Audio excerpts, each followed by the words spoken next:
12 তারিখে অনুষ্ঠিত হওয়া ত্রয়োদশ জাতীয় সংসদ নির্বাচন নিয়ে হয়তো আপনার মনের মধ্যে অনেক প্রশ্ন ঘুরপাক খাচ্ছে।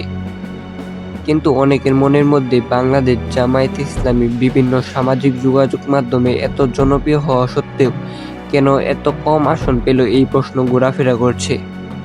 তবে আপনারা অনেকেই মনে করতে পারেন যে বাংলাদেশ জামায়াতে ইসলামী অনেক কম আসন পেয়েছে, কিন্তু বাস্তবতা হলো জামায়াতে ইসলামীর জন্য এটি মোটেও কম নয়, বরং অনেক বেশি।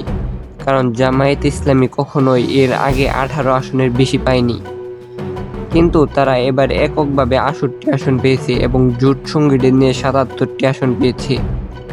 তবে এখন আমাদের মাঝে যে প্রশ্নটা ঘুরপাক খাচ্ছে সেটি হলো বিভিন্ন সামাজিক যোগাযোগ মাধ্যমের জনপ্রিয়তা বিবেচনায় জামাতের আরও বেশি আসন পাওয়া উচিত ছিল নাকি? যদি উচিত হয়ে থাকে তাহলে তা হয়নি কেন? চলুন তা এই ভিডিওর মাধ্যমে জেনে নেই। 24-এর গণঅভ্যুত্থানের পর এবং বাংলাদেশে আওয়ামী লীগ নিষিদ্ধ হওয়ার পর বাংলাদেশের প্রধান দুই রাজনৈতিক দল হয়ে ওঠে বাংলাদেশ জাতীয়তাবাদী দল বিএনপি ও বাংলাদেশ জামায়াতে ইসলামী। কিন্তু এর মধ্যে বিএনপি সবথেকে বেশি শক্তিশালী দল, এতে আমাদের কোনো সন্দেহ নেই। তবে 24-এর গণঅভ্যুত্থানের পর জামায়াতের জনপ্রিয়তা বাড়তে থাকে উল্লেখযোগ্য হারে, বিশেষ করে তরুণ সমাজের মাঝে। এর প্রধান কারণ হলো জামায়াতের আদর্শ। তাছাড়াও ধর্মীয় আবেগের জায়গা থেকেও জামায়াতের জনপ্রিয়তা অনেক বেড়ে যায়।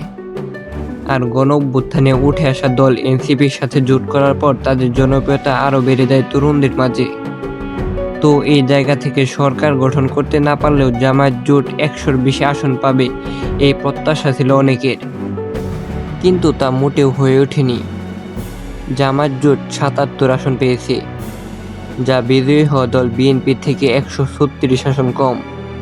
কিন্তু এর কারণ কি? এর প্রধান কারণ হলো বিএনপি সাংগঠনিকভাবে অনেক শক্তিশালী হলেও জামায়াত সাংগঠনিকভাবে বিএনপির তুলনায় অনেক দুর্বল। যেমন আমরা যদি বিএনপির দিকে লক্ষ্য করি তাহলে দেখতে পারবো যে বাংলাদেশের প্রায় সকল উপজেলা থেকে শুরু করে ইউনিয়ন, এমনকি ওয়ার্ড পর্যায় পর্যন্ত তাদের কমিটি রয়েছে।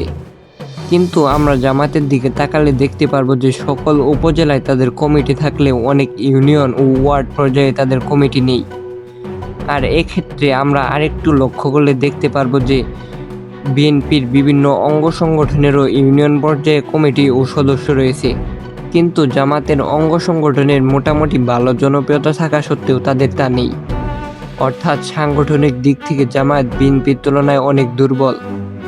আর এর ফলে বিএনপি একযোগে সরাসরি সাধারণ মানুষের কাছে পৌঁছাতে পারলেও জামায়াত তা পারেনি। এমনকি অনেক আসনে নির্বাচনের সময় তারা প্রত্যেক জনগণের কাছে পৌঁছাতে পারেনি। কিন্তু বিএনপি এক্ষেত্রে অনেকটা সফল।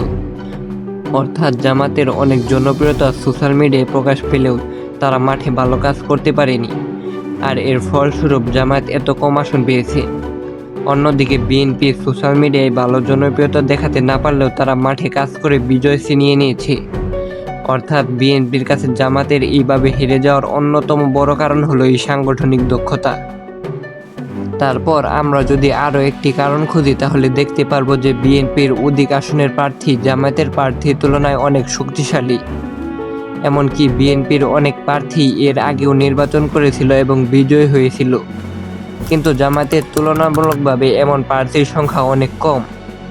তো সেই দিক বিবেচনায় বলা যায় যে জামায়াতের প্রার্থীর তুলনায় বিএনপির প্রার্থীরা অনেক আসনে বেশি শক্তিশালী ছিল, যেটিও জামায়াতের হারের অন্যতম বড় একটি কারণ।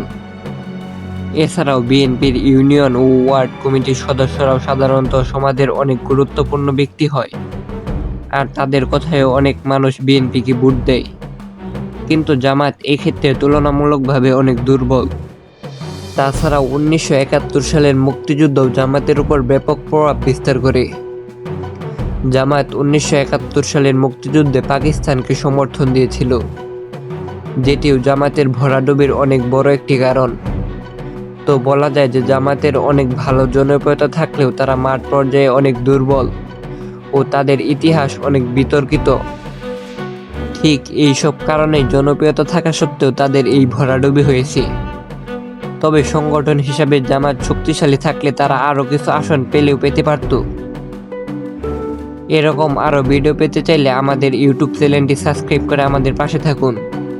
ধন্যবাদ।